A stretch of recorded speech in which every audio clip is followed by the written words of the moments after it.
Hey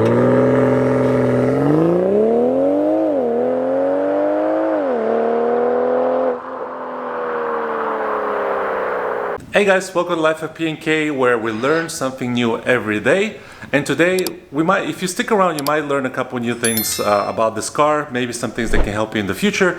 If you guys can see a little bit, the hood is, right here, the hood is kind of open, so you guys are guessing correctly. We're going to be doing something in the engine bay. As you guys know, if you've been following this channel for a while, I like to focus on bracing and suspension modifications on this car specifically more. Because I think that's where you get better benefit before you start making more power, because the car already has pretty good amount of power, but it needs some help in the handling department. And if you guys also know, the X3M has a couple different bracing options that fit our cars as well, which also the X3M handles better. So I think that's the best option, the best bang for your buck to go, is if you can get a factory part to fit our car that will improve the handling. And today I have a very, very simple modification for the car. It's actually in the engine bay. It's not the strut brace, it's something else. There's a couple videos online that you can follow, but with today's video, I think you're gonna learn a couple new things if you stick around. You don't need specific tools to remove certain things. And also you need some other parts that, some videos that I followed online, and I made a mistake to do it too. I didn't do my research, I purchased the wrong bolts. So without further ado, let's get into it. Let's get into this video and tell you what I'm going to do. And some of you guys might be aware, but this is a bulkhead or a firewall brace. And the bulkhead brace, basically what it does is connects this point right here that comes from the strut tower to the firewall. And this is what the part looks like. It's very simple. I'll put all the description and all the part numbers, and I think this is in German. I don't know, someone maybe be able to translate this. But I'm gonna put all the part numbers in the description of this video so you guys know, so you guys can buy something and not do what I did. So one of the YouTubers I watched, I should have done my research, they recommended to buy 4 of these bolts. This might be still true, I haven't gotten to the point. But I believe, looking at ISTA, and I do have ISTA, so I like to cross-check that, you need 2 of these bolts and 2 shorter bolts. I'll put the part number in the video too after I confirm on my end. But technically, I bought 2 extra bolts for no reason, and these are expensive too. I bought this new. You can find this used on eBay. In my area, I could not find one for cheap. So I bought this new from the dealership. It was actually pretty cheap as well. It was like $100 and something, so it wasn't too bad. With this, I spent under $200 for shipping and everything. A lot of things I found on eBay, shipping is pretty expensive. So let me show you where this actually goes in the engine bay. So you guys might be wondering, where do you exactly put this? So right now, technically, you don't see anything. You see my strut plate here. There is a strut tower. You can have the X3M has a strut brace as well that goes across. So it basically connects these points, the top of the strut tower, together. This connects the bottom part to the front crash bar, whatever you want to call it. So the bulkhead, the fire brace, goes all the way in the back. It's actually behind this here. It connects the top point of the strut to the fire brace. And here you don't see it at all. So let me show you from the side. It's really easy to access this. So you open this, you remove this part, we'll put it aside.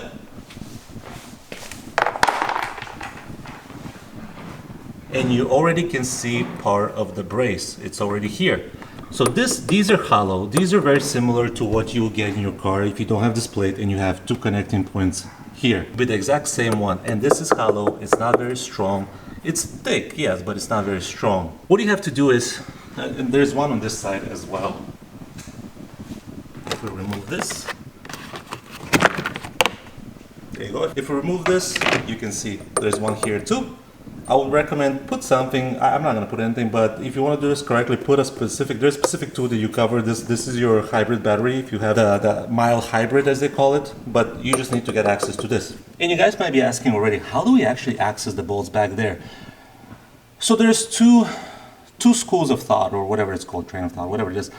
You try to fit your fingers between this top plastic part and try to connect to get to the bolts. I have larger hands, so it's going to be really hard to get in there. And also you have to use the proper torque. It's 56 nanometers plus 90 degrees angle, and this is why I would recommend to replace all the bolts. And that's why I bought 4, that 2 of them will only fit. But what you have to do is remove this rubber. There is a wire in here, so be very careful. And remove the windshield wiper arms. So there's a couple things what you can do. You can buy a BMW tool. That's $240 to remove this. You can buy an Amazon tool that's about $10 to $20 to remove this, or you can do it with no tool. And a lot of people online you'll see, oh, you need a specific tool. You don't need a tool. It's really simple. I'll show you how to do it. No need to spend money on this. Once you remove this, remove both arms, you can take this plastic piece out, and you're gonna have access to everything. So I know it seems like a lot of work, but actually it's really simple. I'm gonna show you step to step what to do, and it's actually, you'll find out it's very, very simple. So let's get going. And I'm not sure how well you'll see me, but I wanna position you this way so you can kind of see the whole middle area here of the car. And I'm gonna show you, I've never done this before. I looked at Insta, it looks pretty simple, but I'm gonna show you what you can do. It's really easy. So the first thing I wanna do is remove this rubber lining. Be very careful, there's a wire running through here. So you want to take this off. You just put your fingers here and kind of push it up and the wire comes out. You just remove it. If you want to give yourself more space, there's a clip there you can loosen out. There's a clip here you can loosen out. I don't think you have to do it, and you just snap this out and take it out of the way. After that is you want to access this here, and mine is already loose. You can see they did change my windshield because I got a crack. So this is not perfectly put. I'm gonna have to do some adjustment, but you just have to remove this. The only problem is the windshield wiper arms are holding it. So let me show you what I would do in my case without the tool. So the first thing is you have to remove this little cap. You have it on both windshield arms, so you just take it out. Really easy, you don't have to put much pressure. I'll take out on this side too, on the right side. See, I have both caps.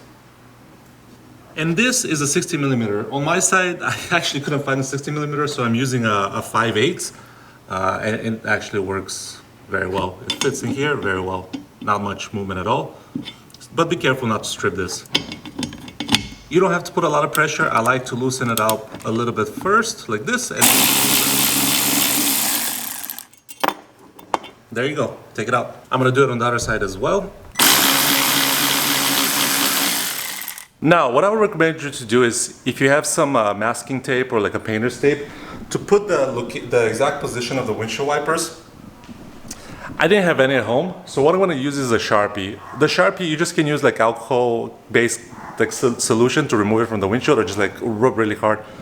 It will come out of the windshield, it won't scar it forever. Or you can just use, if you can see where the line is, of where the windshield wiper has been sitting for a while, you can just use that line. So it's up to you what you want to do. I'm going to use both combination. I'm going to use a little bit of a Sharpie and also where the line is. So I'm going to do that and I'll be right back with the video. And actually in my case, the Sharpie didn't work very well because the windshield is actually dark here. So you can't really see the Sharpie. So I'm going to try, I don't have a masking tape. I'm going to try to use the dirt that I showed you there. The windshield wiper has been sitting there for a while. It left a nice line. So I'm going to try to match that as much as possible when I'm putting them back. But let me show you how to remove the windshield wiper arms. So if you had an actual tool, it's sort of like a puller and a pusher at the same time. You basically have some arms here. This grabs, the puller grabs to the side of the windshield wiper here. And then you use like a little swivel thingy to push down it, and this pulls it out. You don't really need this, and let me show you why. So basically this has a sort of like a pedestrian protection thing where the windshield wiper would break off if if you hit someone and they roll on your hood. But what you can do is basically this puts pressure on this bolt right here, and this is what you're trying to loosen out. So all you have to do is, and I'm trying to reach with the camera on the way, all you have to do is like lift this side a little bit and sort of push down and kind of wiggle your way through. And there you go. That's it. You just have to relieve the pressure. This little arm that kind of swivels, it has a spring inside. You just have to relieve the pressure to be able to remove it from the bolt. You don't need a special tool. We're gonna try to do it on this side too, and it's not as comfortable here. So hopefully I can remove it. There you go. You just push down a little bit and that's it. Again, you don't need a tool. You don't need a $250 tool from BMW. You don't need an Amazon tool, nothing like that. You can do it with your own hands. Super simple, super quick. It's actually faster than if you use the tool because you have to tighten it down and pull on it. And what I mentioned here, there's, I don't know how well you can tell, but there's the line. Can you guys see? There's the line right here. That's gonna tell me where my windshield wipers should sit. So now that we're here, we can just pop this out, I think.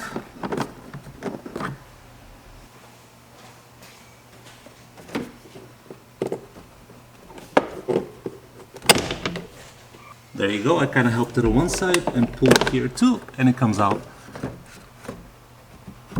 There you go. And you can see these are rubber, so be careful not to damage them as well.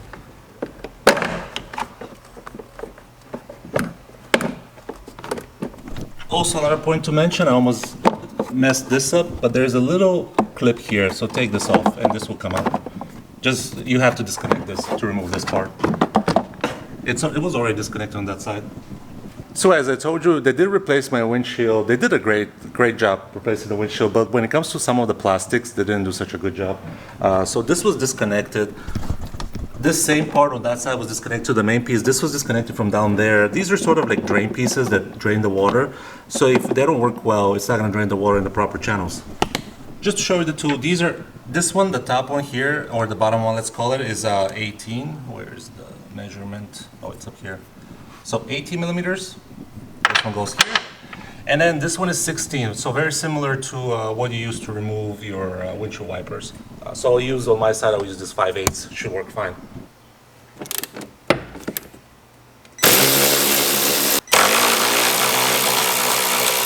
So once I'm done, I'll do the same thing on the next.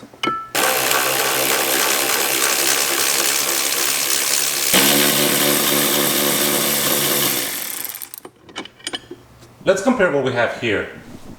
You saw I took these out. These are hollow, very hollow.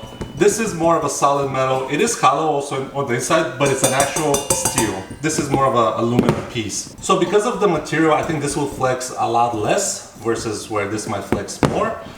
This is also connected via a steel bar that goes across and connecting the other piece.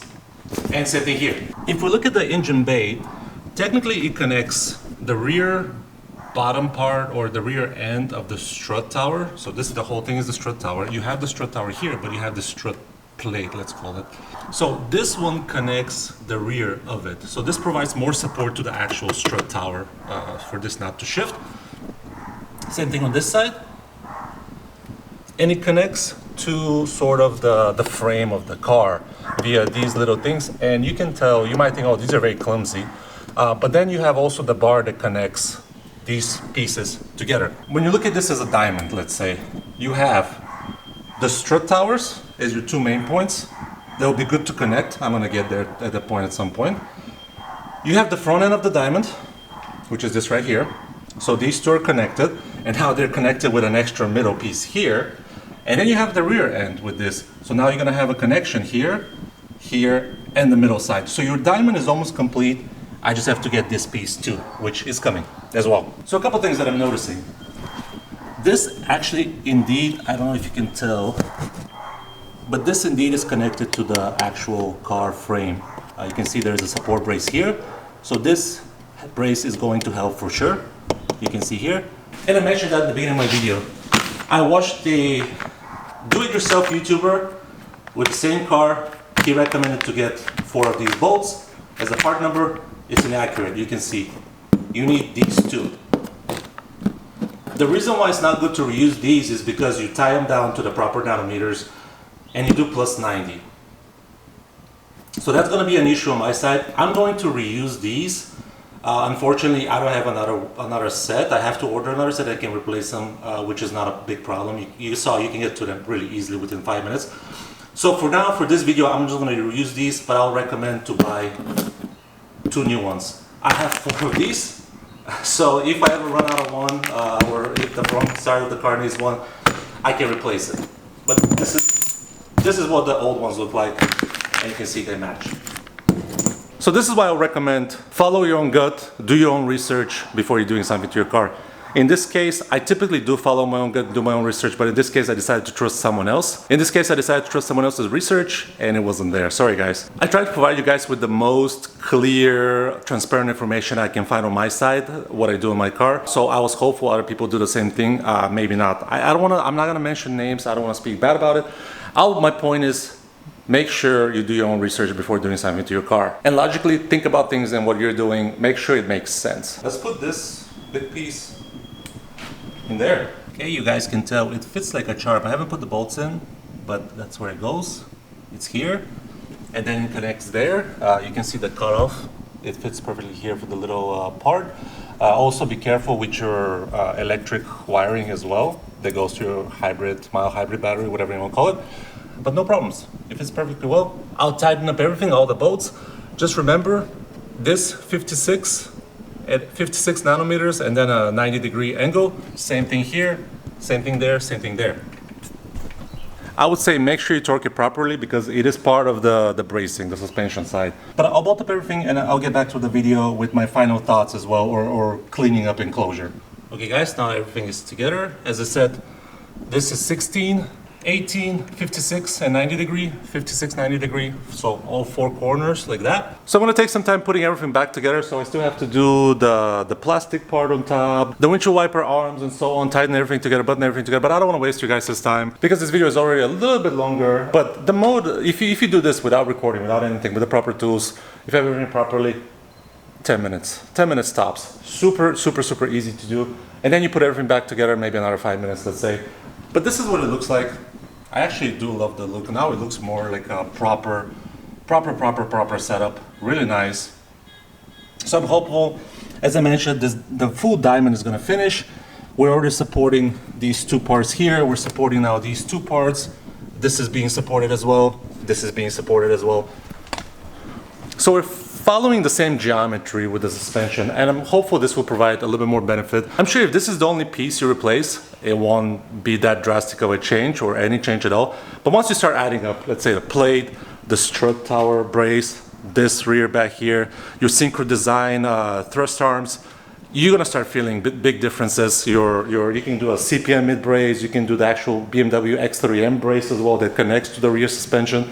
So once you put that all together, the car should handle a lot better. You lower the car and so on. Under $200, I think this should be an easy upgrade for anyone that's willing to go this route. Super easy to do. It sort of has the trifecta: cheap, easy, and it's gonna improve performance by a little bit. This is hard to get. Typically it's 2 of the 3. Now you're getting all 3. With that being said, thank you guys for giving me your time as always. Thank you for watching. Thank you for liking the video. Appreciate you guys, and I'll see you later.